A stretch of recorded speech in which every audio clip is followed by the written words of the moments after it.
The Groom Who Left. A second chance forged in silence.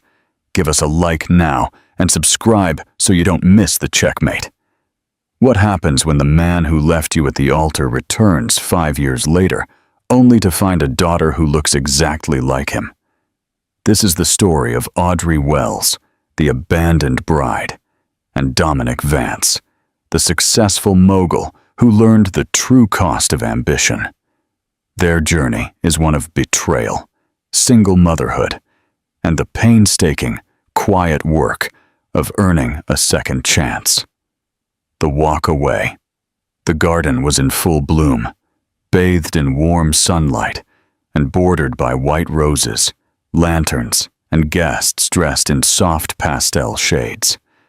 Audrey Wells stood at the altar, her hands tightly gripping her bouquet, trying to calm the trembling that ran through her body. It wasn't nerves of doubt. She loved Dominic Bennett more than she had ever loved anyone. It was the overwhelming reality of being on the verge of the life they had dreamed of together, a life she had imagined for so long that it felt almost surreal that it was finally there. The whispers of anticipation around her faded into a blur as she focused on the path ahead, waiting for him to appear. But the minutes passed, and Dominic did not arrive. At first, she thought perhaps something, traffic, a call, a last-minute emergency, had delayed him. But when her maid of honor leaned in and whispered something that made her stomach churn, Audrey knew something was terribly wrong. Dominic wasn't just late. He wasn't coming. The words didn't register at first. Her brain refused to process them, as if her heart had blocked the message to protect her.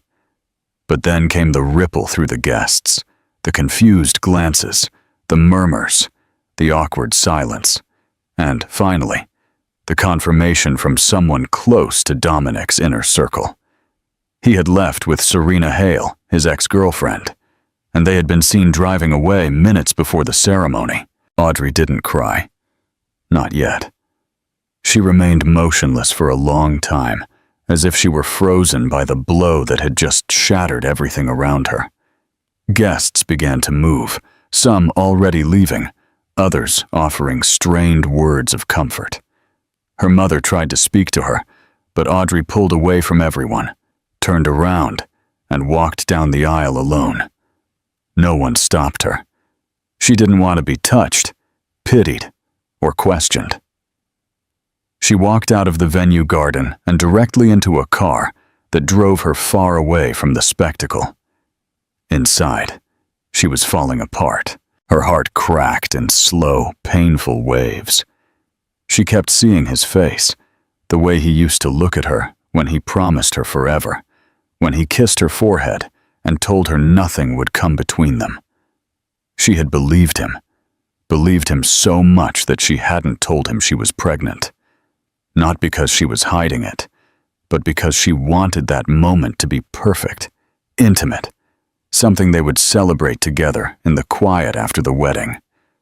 But now that moment was gone, replaced by humiliation, betrayal, and a void so sharp it made her physically ill. Alone in the small apartment they had chosen together, but never moved into, Audrey stared at the photo of the ultrasound tucked inside her planner. It was still very early, only a few weeks. She hadn't told anyone yet, but now everything was different. The future she had planned was gone, and she would have to start over. Pregnant, alone, and heartbroken. The realization came slowly, but it hit her with brutal clarity. Dominic had chosen someone else, not just over a relationship, but over the family they had unknowingly already started. Audrey sat there until the sun set. The weight of the day hung over her like a blanket she couldn't shrug off. She knew she couldn't stay. Not in this city, not in this life that had betrayed her. So that night, while the media speculated, and her name trended in gossip articles for being the jilted bride, Audrey packed a small bag, gathered the little money she had, and silently disappeared. No explanation, no revenge, No contact, just silence. Because sometimes the only way to heal is to vanish from the place where you were broken and start anew in a place where no one knows your name. The quiet coast. Audrey didn't look back as the train left the city. Her reflection flickered in the window alongside the blur of passing trees and buildings. Her face was pale and drawn, but resolute. She had chosen a small coastal town, far from the noise, far from the tabloids, and far from the life that had crumbled in a single afternoon. It was a town where no one would recognize her as the runaway bride, where they wouldn't pity her or whisper about her. It wasn't glamorous or full of opportunities, but it was quiet, and that was all she needed. She arrived with only 2 suitcases and a single goal: survive for herself and for the life quietly growing inside her. The first few weeks were brutal. She stayed in a rundown motel until she could find a studio apartment that didn't ask too many questions. Her savings, once carefully planned with Dominic's encouragement, had been locked in joint accounts she no longer had access to. She took sporadic jobs, helping at a florist shop, cleaning vacation rentals, folding clothes at a small laundromat. No one knew she had once dined in penthouses or worn custom-made dresses. No one knew she cried herself to sleep every night, clutching her stomach and whispering promises to the baby she hadn't met yet. Eventually, she landed a part-time job at the town's only bookstore, a small, cozy spot owned by an elderly woman named Margaret, who had no interest in who Audrey used to be. Margaret offered her the kind of acceptance she needed: quiet, kind, and non-judgmental. For the first time in weeks, Audrey began to breathe again. The smell of old books, the hum of quiet music, the soft chatter of regulars, it all helped stitch the pieces of herself back together. As the months passed, her belly grew, and so did her determination. She began preparing for motherhood with the same quiet resolve she once put into wedding plans. She read every parenting book she could find, attended free clinics, and took long walks by the shore when the nausea or loneliness grew too great. The baby kicked for the first time in the middle of a thunderstorm. Audrey was sitting on the windowsill, listening to the rain and silently crying, when she felt the faintest flutter beneath her skin. It felt like a message. You're not alone. We're in this together. When Chloe was born on a quiet spring morning, Audrey held her and cried harder than she ever had in her life. The girl had soft, fine blonde hair and striking blue eyes that looked up at her with innocent wonder. There was no denying the resemblance. She looked exactly like her father. But Audrey didn't allow bitterness into the room. Not that day. That day was sacred. She named her Chloe because it meant wisdom. And in that fragile moment, nothing felt truer. Motherhood was nothing like she expected. It was harder, messier, and more beautiful than she had ever imagined. She had no family to lean on, no friends from her old life who even knew where she was. But the town slowly began to embrace her. Margaret became a quiet grandmother figure, offering free books and extra tea bags. The woman who ran the daycare helped watch Chloe when Audrey had long shifts, and the barista at the cafe next door always made her coffee just right, without asking how she was. 3 years passed like a slow tide. Audrey still thought about Dominic sometimes, especially on hard days, or when Chloe asked why she didn't have a daddy. But she never spoke his name. She had built a world that didn't include him, one made of bedtime stories, beach picnics, and soft lullabies. Chloe grew into a bright, curious girl, with her mother's quiet resilience and her father's bold eyes. She didn't know their story, only that her mother loved her more than anything in the world. Audrey had sworn to herself that she would never let him back in, no matter what. He had made his choice, and she had survived without him. What she didn't know, what she couldn't have imagined, was that fate had already begun to move in the background, charting a course that would cause their worlds to collide again in a way she never expected. 5 years and a collision. Dominic Bennett stood at the floor-to-ceiling glass wall in his penthouse, overlooking the city he had once ruled with confident ease, now observing it as if through a barrier he no longer understood.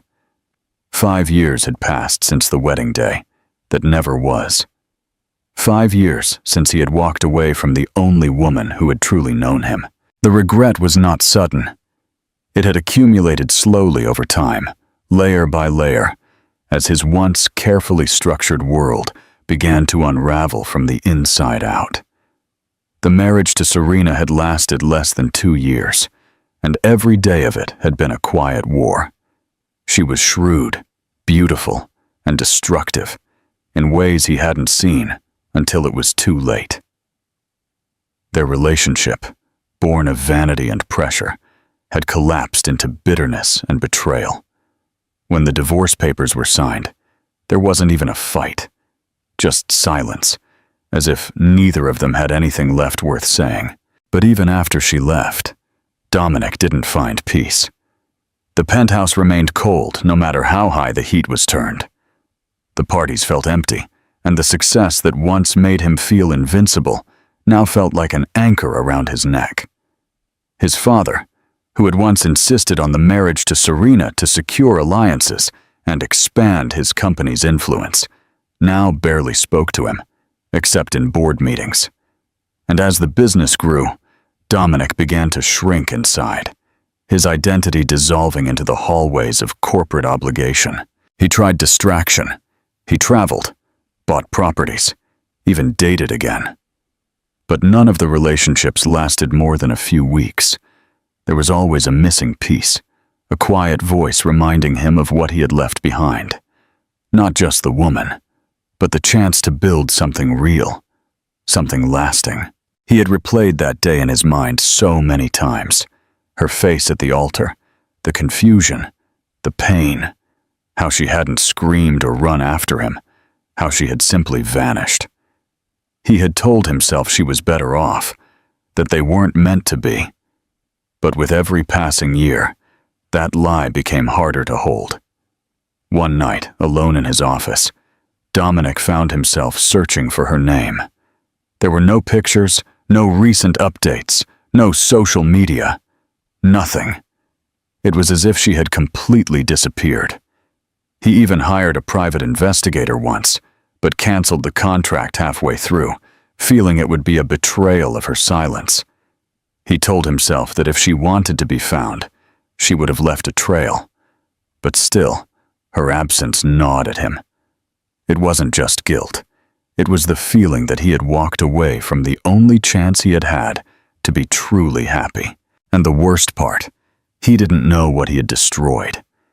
He thought about how she had looked at him in the final weeks before the wedding. There had been something in her eyes, something she hadn't said aloud. He had been too consumed by corporate politics and family pressure to notice it then, but now it tormented him. What had he missed? Dominic began to pull back from the spotlight, cutting his hours, declining major appearances, refusing interviews and public engagements. He spent more time reading, walking the quieter parts of the city, and sitting alone in coffee shops, watching strangers with their families. He had everything he once thought mattered: wealth, status, power, yet he had never felt more empty. On the 5th anniversary of what should have been their wedding day, he booked a flight with no destination in mind, just the need to move, to escape the airlessness of his life. At the airport, dressed casually in jeans and a dark sweater, with no assistants, no press, no entourage, he felt more like himself than he had in years. He stopped at a coffee kiosk near his boarding gate. As he waited for his drink, something caught his eye. A flash of movement, a familiar curve of a face in the crowd. He turned almost by instinct and saw her. Audrey hadn't changed much, though her features were more defined, her hair longer, her posture stronger. She was holding the hand of a small girl, no older than 5, with soft blonde curls and striking blue eyes that hit Dominic like a bolt of lightning. He couldn't breathe. The world didn't spin or slow down. It simply froze. That face, those eyes, that child, his daughter. He knew it without a doubt. And in that moment, every missed call, every regret, every dream he had tried to bury, came rushing back. The truth in her eyes, before he could decide what to do, Audrey looked up and saw him. Audrey's heart stopped the moment her eyes met his. The time that had stretched and healed and reshaped her life over the past 5 years suddenly collapsed into that single second of recognition. Dominic was only a few feet away, frozen mid-step, holding a coffee cup he didn't seem to realize was tilting slightly in his hand. His gaze wasn't on her. It was on Chloe. Audrey instinctively leaned down, gently guiding her daughter closer, as if to shield her from a memory that had just come to life. Chloe, oblivious to the tension crackling in the air, tugged at Audrey's hand and pointed to a display of stuffed animals, asking quietly if they could go look. Audrey nodded, her voice caught in her throat, and they turned away, as if walking away could undo the collision of 2 worlds that should never have met again. But Dominic didn't move, and Audrey knew he had seen too much. She didn't rush. She didn't run. Instead, she found a quiet bench near a quieter gate and sat down with Chloe, her hands shaking slightly as she helped the child open her snack. Her mind raced. What had just happened? Would he follow? She had rehearsed this moment 1,000 times in the silence of her own imagination. What she would say if they ever crossed paths again. What he would say. How she would remain poised and unmoved. But none of those imagined scenarios prepared her for the way his face looked when he finally approached. Stunned, hesitant, but devoid of the cold arrogance she remembered. He didn't speak immediately. He stood only a few feet away. His voice cracked when he finally found the courage to say her name. "Audrey," he whispered, as if the word itself were fragile. She looked at him with cautious eyes and a stiff nod, but she didn't stand up. She didn't want to make a scene. Not in front of Chloe. Not here. He looked at the child beside her, and it was painfully clear that he already knew the truth. Chloe looked so much like him it hurt to deny it. "Is she?" he began to ask, but his voice broke. Audrey cut him off with a steady gaze. "Yes," she said quietly. "She's yours." The words lay heavy between them. Chloe looked up at the stranger and blinked with curiosity. "Hello," she said simply, her voice bright and undisturbed by the tension her mother couldn't hide. Dominic slowly crouched down, maintaining his distance, unsure if he was allowed to respond. "Hello," he replied softly, and Audrey noticed how carefully he chose his posture, his tone, like a man approaching something sacred, unbreakable. Audrey waited. She didn't explain. She didn't apologize. She didn't owe him that. "I didn't know," he said, still kneeling. "I didn't know, Audrey. I swear." "If you had known," she said in a low voice. "You made your choice. You walked away. You married someone else. I didn't owe you anything after that." Dominic lowered his head for a moment, taking it all in. The gravity of what he had lost, what he had destroyed. "You're right," he said finally. "I have no excuse. I never stopped thinking about you. I thought I could move on, and I didn't even try hard enough to find you. That's my fault."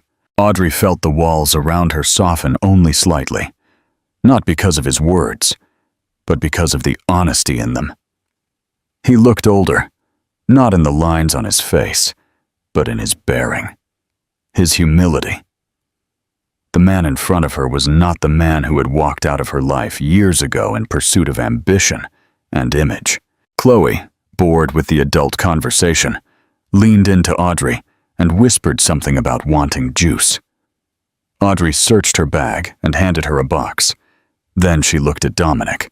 "We fly home tonight. She has school Monday." "Where is home?" he asked carefully. She hesitated. "A small town. You wouldn't know it." He nodded, understanding she wasn't ready to give him more than that. Can I see you again?" he asked. And his voice was so low she almost missed it. Audrey stared at him for a long moment. She wasn't ready. She didn't trust him. But Chloe had smiled at him, and something in her chest ached at the thought of denying her daughter the truth she had kept buried. "I don't know," she answered honestly. "This wasn't supposed to happen." "I know," he said, rising slowly, "but I'm glad it did." He didn't ask for contact information. He didn't press. He simply looked at Chloe one last time and whispered, "You are beautiful," before walking away. Audrey sat in silence after he left, her heart pounding, not out of fear, but from the unmistakable feeling that the past had just knocked on the future's door, and this time, it wouldn't go away quietly. The penance of presence, the days following their unexpected airport encounter, unfolded with a strange stillness that Audrey couldn't shake. Her mind kept reliving the moment she saw Dominic there, the stunned look in his eyes, the tremor in his voice, the way he had knelt in front of Chloe, like a man confronting a truth he never imagined. She had returned home, hoping to push him away, to fold him into memory, and move on as she always had. But something had changed. Her world had been so carefully constructed, brick by brick, guarded by routine, and now it pulsed with uncertainty. Chloe, on the other hand, seemed unaffected. She had spoken briefly about the nice man at the airport, asking if they would see him again. Audrey had said she didn't know. It wasn't a lie. She truly didn't. A week passed, then another. And just when Audrey had begun to convince herself that Dominic would disappear once more, a letter arrived, not in the mailbox, but by courier. It was handwritten on heavy stationery, her name spelled out in elegant, unmistakable script. She hesitated before opening it, her fingers tight with misgiving. Inside was no demand or apology, but a plea. Dominic had found the name of her bookstore through quiet, respectful channels. Margaret, the owner, had apparently received a generous, anonymous donation for children's books that same week, and he was asking for a single meeting. Not for drama, not for confrontation, just a conversation. Audrey took 3 days to decide. When she finally agreed, they met at a small, neutral coffee shop halfway between her town and the city. She arrived early, choosing a corner seat with her arms crossed, her jaw tight. She expected him to be late, or to arrive polished and smug as before. Instead, he arrived quietly, in a simple sweater and jeans, no briefcase, no agenda, just the same exhausted expression she remembered from the airport. There was an awkward pause as they sat opposite each other. The clinking of cups, the soft murmur of nearby conversations, the low hum of music filled the space between them. Dominic was the first to speak. He didn't launch into speeches. He didn't beg for forgiveness.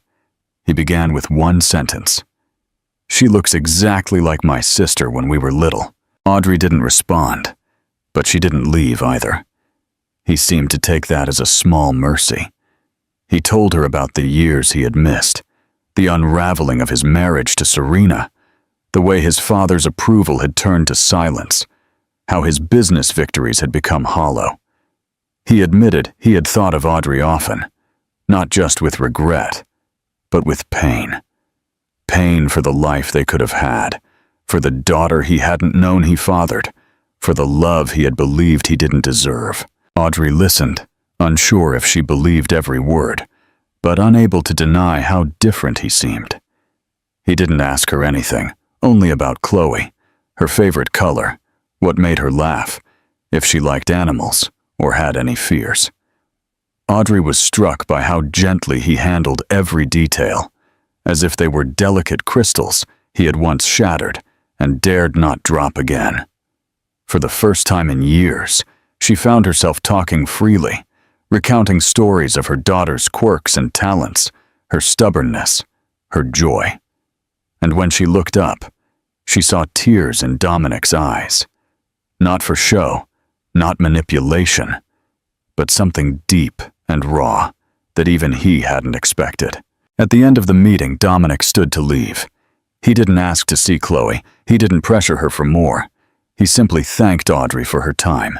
He said he was proud of her and promised that whether she saw him again or not, he would be better because of that day. That night, Audrey couldn't sleep. His words ran through her mind again and again, not because they were perfect, but because they were quiet and honest and utterly devoid of expectation. She had spent years building walls around Chloe and herself, walls that had kept them safe, but also alone. And now, for the first time in a long time, Audrey felt the slightest breeze coming through a crack in those walls. It wasn't forgiveness, not yet, but it was the beginning of something she thought she would never feel again. Possibility. A new foundation. In the weeks following their coffee shop meeting, Audrey found herself caught in a silent conflict between instinct and memory. She had built a life based on resilience and control, where every decision revolved around Chloe's stability and her own independence. Letting Dominic back in, even at a distance, threatened that balance. And yet, she couldn't ignore how something inside her had shifted. She found herself thinking about that meeting more than she cared to admit. The way he had asked about Chloe without expectations, the way he hadn't defended his past, the way he had simply listened. He had given her no pressure and no guilt, only a possibility she never thought she would consider again. Audrey decided to take a step, not a leap, but something small. She sent a message to Dominic via the same messenger service that had delivered his letter, asking if he would like to meet Chloe at a public park the following weekend. There were conditions: no gifts, no sudden emotional confessions, and no talking to Chloe about the past. Just presence, just the opportunity to let her daughter decide for herself if she felt safe around him. He replied with a simple, "Thank you, I will be there." And Audrey tried not to let her anxiety show as the day approached. When Saturday mornings arrived, the park was quiet, bathed in the soft gold of early autumn. Audrey dressed Chloe in her favorite polka dot jacket and tied her blonde hair into messy pigtails. She didn't tell her exactly who they were meeting, only that it was a new friend Mommy had met a long time ago.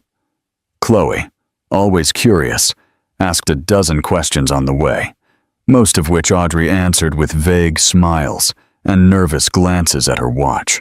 Dominic was already there when they arrived, sitting on a bench near the playground, with 2 coffees in hand and a paper bag of muffins beside him. He stood up the moment he saw them, but he didn't rush. Instead, he waited for Audrey to approach. His eyes never left Chloe's face. Audrey gave him a brief nod, gesturing toward the swings, and said, "She likes to start there." What followed was not dramatic or tearful. It was simple, awkward, and strangely peaceful. Dominic stood nearby while Chloe climbed onto the swing, offering to push her gently. At first, she looked to Audrey for reassurance, and when Audrey nodded, Chloe allowed it. Moments passed, and then came the laughter. Small, sweet, spontaneous giggles as the swing went higher and higher. Dominic didn't talk much, but he smiled in a way Audrey hadn't seen since long before their wedding fell apart. It was genuine and quiet, filled with something akin to awe. They spent over an hour together. Dominic helped Chloe feed the ducks. He held her jacket while she ran across the lawn, and even let her place a sticker from a pack she'd brought with her onto his shirt. Audrey watched closely, every instinct on high alert, but found no reason to pull away. He wasn't trying to impress. He wasn't trying to force a connection. He was simply present, and that meant more than any apology. As they prepared to leave, Chloe tugged on Audrey's sleeve and asked if they could go back to the park with Mr. Nick again. Audrey paused, looked at Dominic, and said, "Maybe." Chloe grinned and ran ahead, and for a moment Audrey and Dominic were left in silence. Then she said, "That was better than I expected." Dominic looked at her, hopeful but cautious, and replied, "Thank you for trusting her to me, even for a short time." Audrey didn't respond immediately. She was still processing the ease with which her daughter had accepted him, the comfort in her eyes, the way she had looked at him, not as a stranger, but as someone familiar, as if a part of her had recognized what Audrey had spent years hiding. The wall she had spent so long maintaining was no longer a fortress. It was a gate, and for the first time it was open just a crack. They parted with no promises, but with something else: understanding. And as Audrey walked home hand in hand with Chloe, she realized that this chapter of their lives was not something she had planned, but that didn't mean it couldn't be a good thing, the smallest gesture. The following months unfolded like an unfamiliar melody, quiet at first, cautious in rhythm, but steadily growing more harmonious with each passing week. Dominic became a gentle presence in Chloe's life, not as a sudden, overwhelming force, but as a slow-moving tide that reshaped the coastline without washing it away. He visited on weekends, often bringing simple books or toys he thought she would like, but always following Audrey's rules: no spoiling, no overpromising, no intruding. He understood that his presence in their lives was not a given. He had to earn it, and he didn't try to rush the process. He showed up consistently, and to Audrey's wary surprise, that began to matter. Chloe grew increasingly comfortable around him. She started asking when Daddy Nick was coming back, and one day casually asked Audrey why he didn't live with them. The question took Audrey off guard. She hadn't yet figured out how to explain the complicated history without turning it into a wound. She answered simply by saying that sometimes adults take time to figure out the right way to be a family. Chloe seemed satisfied with that, but Audrey knew the questions would return, and when they did, she promised herself she would be ready with honesty and without bitterness. One chilly late November afternoon, Dominic invited Audrey and Chloe to a children's play in the city. Audrey agreed, though her stomach churned with uncertainty. It would be the first time they appeared in public together, not just as two people who shared a daughter, but as something more complex, more vulnerable. Dominic booked a private box to avoid unwanted attention, a gesture Audrey quietly appreciated. Throughout the performance, Chloe sat between them, giggling, reaching for both of their hands. Audrey watched her daughter's joy and realized that the perfect family she had once dreamed of didn't have to look like the ones in magazines. It could look like this: fractured, repairing, real. Afterward, they went to a quiet coffee shop, the kind with warm lights and worn booths that softened even the hardest conversations. Chloe fell asleep in the booth next to Audrey, her head in her mother's lap, clutching a paper crown from the theater. Dominic sat opposite them. His coffee went cold. For a long time, neither of them spoke. Then, in a low, unsure voice, he said, "I've been thinking about her future, about yours, about how to be more than just a visitor." Audrey tensed. She knew this moment would come. "Are you asking to move here?" she asked softly, her fingers gently stroking a lock of hair from Chloe's face. "Not yet," Dominic replied, "but I've started looking at properties nearby, offices too. I want to make the right decision, but I also want you to know I'm serious. I'm not leaving this time." Audrey looked at him. His face was not pleading. It was open. He wasn't offering a perfect solution. He was simply offering presence. She thought of the version of him from 5 years ago, polished, proud, calculating. This man was different, softer around the edges, no longer concerned with being untouchable. He had lost things, learned things, and somehow become someone who could sit across from her and talk like this, without guilt or pressure. Still, a part of her held back. She told him honestly, "I don't know if I can forgive everything, Dominic. You hurt me in a way I never thought I would recover from." He nodded slowly, taking in the weight of her words without flinching. "I don't expect forgiveness overnight, or ever. But I hope you'll allow me to show you what should have been from the start, for you and for her." Outside, snow had begun to fall in soft flakes, brushing the windows in a quiet hush. Audrey looked at Chloe. Still asleep, her small chest rising and falling to the rhythm of dreams Audrey couldn't enter. She looked at Dominic and saw a future she hadn't dared to imagine in years. Not perfect, not easy, but maybe, just maybe, worth trying for. So she didn't say anything. She just nodded once, a small gesture that spoke louder than any speech. And that night, as they carried their daughter together through the snow and into the car, something inside Audrey shifted. Not all forgiveness comes in words. Sometimes it begins in the simple act of letting someone stay. Spring. The choice of forever. Spring arrived like a long-held breath, finally released. The town, once shrouded in winter gray, burst into color, and with it came a new sense of rhythm in Audrey's life, one that now included Dominic. It hadn't happened overnight, and it hadn't come without its challenges. There were awkward moments and silent missteps, like when he brought Chloe a gift that was too expensive, or when he tried to talk about old times. And Audrey had to remind him that nostalgia wasn't healing, but he listened. He adjusted. Slowly, his presence shifted from guest to familiar. He rented a small house on the outskirts of town, not too close to feel invasive, but close enough to be part of their days. He didn't crash into their world. He waited at the edges, learning to fit into the life Audrey had built. Chloe thrived. Her world expanded with Dominic in it.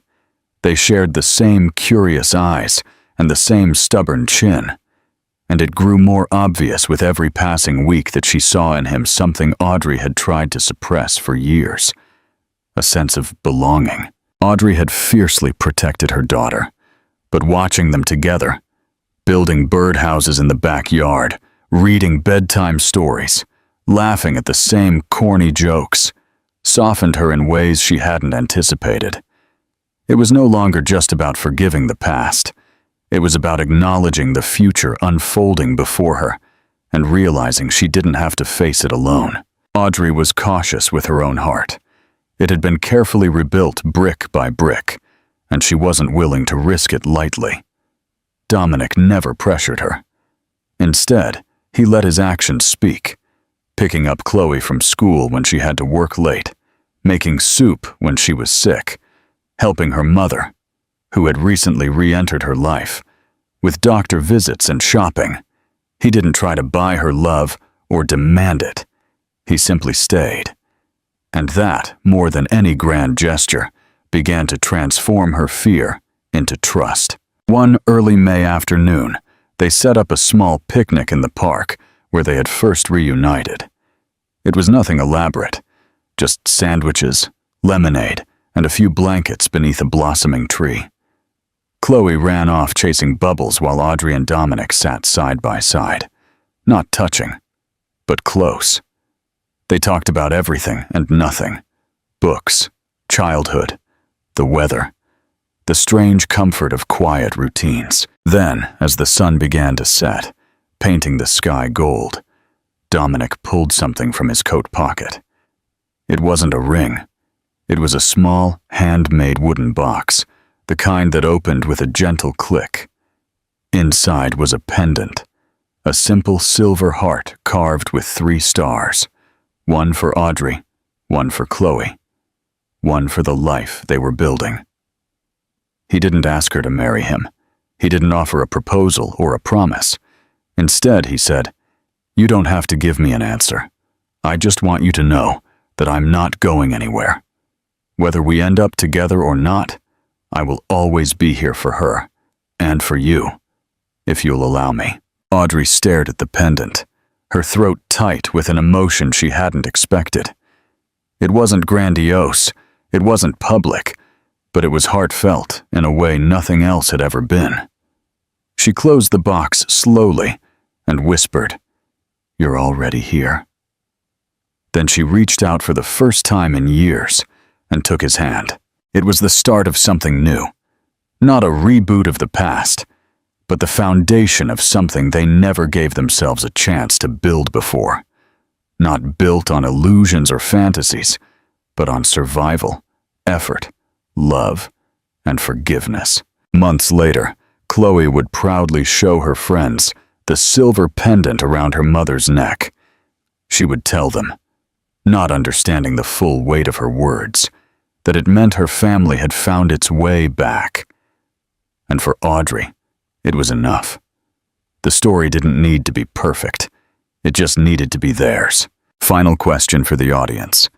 Which was the most meaningful step in Dominic's redemption? The honest tears at the coffee shop, the consistent presence in the small town, the 3-star pendant, commitment without pressure. Let me know your thoughts in the comments. Don't forget to like and subscribe. Chapter 12. The unveiling of the past. The subtle acceptance of Dominic's presence, marked by the simple act of holding hands, and the 3-star pendant, ushered in a new phase for Audrey and Chloe. The tentative visits evolved into comfortable routines. Dominic sold his large penthouse in the city and moved into the small rental house permanently. It was a symbolic rejection of his old life and a quiet acceptance of the new one. Dominic's work, once a ruthless master, became a flexible tool. He delegated heavily and established a strong remote work structure, focusing his energy on smaller, community-focused investments, a genuine alignment with his newfound values. The ghosts of the city, however, the silence they had built around their lives was about to be broken by the ghosts of the past. Dominic's old life, the world of Bennett and Associates, still revolved around him. One evening, while Audrey and Dominic were out for a quiet dinner, their first alone time in months, a notification flashed on Dominic's phone. It was a forwarded news link from his former lawyer, Charles. The headline was jarring. Serena Hale and Bennett clan heir announce engagement.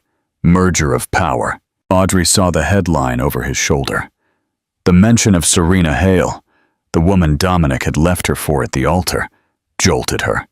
But the real shock was the Bennett clan heir, Dominic's younger brother, Trevor. The announcement was framed as a strategic alliance aimed at acquiring Dominic's remaining company shares. It was a power play orchestrated by his father, meant to publicly finalize Dominic's irrelevance. Audrey looked up, her expression calm. "They are trying to push you out completely, aren't they?" Dominic's jaw tightened. "They see my retreat as weakness. They think I'm distracted by domesticity. This isn't just business, it's my father's way of publicly erasing me." The old, familiar tension resurfaced, but this time, it was a shared problem. Audrey didn't recoil or accuse. Instead, she asked, "What does Dominic want to do about it? Not the CEO, but the father who just wants to build a birdhouse with his daughter." The defense of a new life. Dominic realized his new life required a new kind of defense. He wasn't fighting for money. He was fighting for time and peace. "I don't want to fight them, Audrey," he confessed, "but I won't let them threaten the stability we've built for Chloe. If I sell my shares now, they will use that capital to expand aggressively, demanding the very travel and schedule I rejected. Then we make a statement," Audrey said, her resilience showing. "Not with a lawsuit, but with a public choice. We show them what your real priority is." They decided to announce their engagement, a quiet, powerful declaration of where Dominic's loyalty now lay.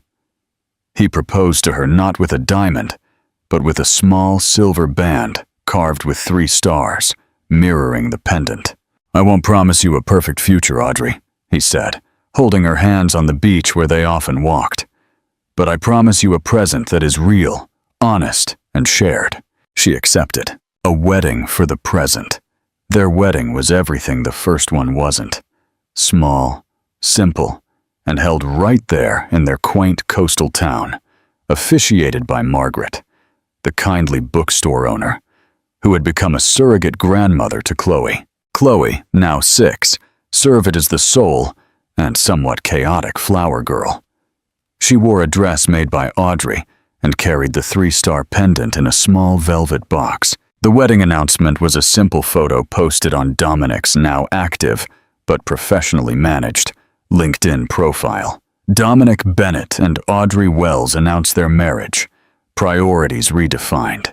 The photo was not of a ballroom, but of them smiling on the beach, with Chloe nestled between them. The social media world, which had once devoured their scandal, paused. It was too quiet, too genuine to criticize. It was a checkmate of authenticity, the true victory. Life wasn't suddenly easy. There were late-night arguments about budgeting, forgotten school forms, and the awkward negotiation of co-parenting roles. But through it all, there was communication and commitment. 2 years later, they stood together in their garden, watching Chloe, now 8, confidently explain the life cycle of a butterfly to a very patient Dominic. Audrey realized the magnitude of their victory. Dominic hadn't just returned to her life. He had matured into the man she had always needed him to be. He had traded the cold perfection of his old life for the beautiful, messy reality of being a father and a husband. The greatest triumph wasn't the millions he'd walked away from. It was the quiet, shared life they had built. One honest conversation, and one small act of presence at a time. He learned that control wasn't the secret to happiness. Vulnerability and commitment were. Meaningful ending and call to action. Dominic Bennett's choice to leave the city empire and marry Audrey on the coast was the ultimate act of humility and commitment. He traded the illusion of power for the reality of family. Final question for the audience. Do you think Dominic's father and brother will ever accept this new, quiet life? Or will they continue to try and pull him back to the corporate world? Let me know your theories in the comments below. If you love seeing true redemption, hit like and subscribe for more. Chapter 13. The storm from the city life. In the small coastal town for Audrey and Dominic settled into a comfortable, enduring rhythm. The 3-star silver band became Audrey's favorite piece of jewelry, symbolizing a commitment built on hard-won trust rather than fleeting romance. Chloe, now 8, thrived in the presence of her doting, consistent father, no longer asking why he wasn't there, but simply accepting that he was. Dominic's work evolved further.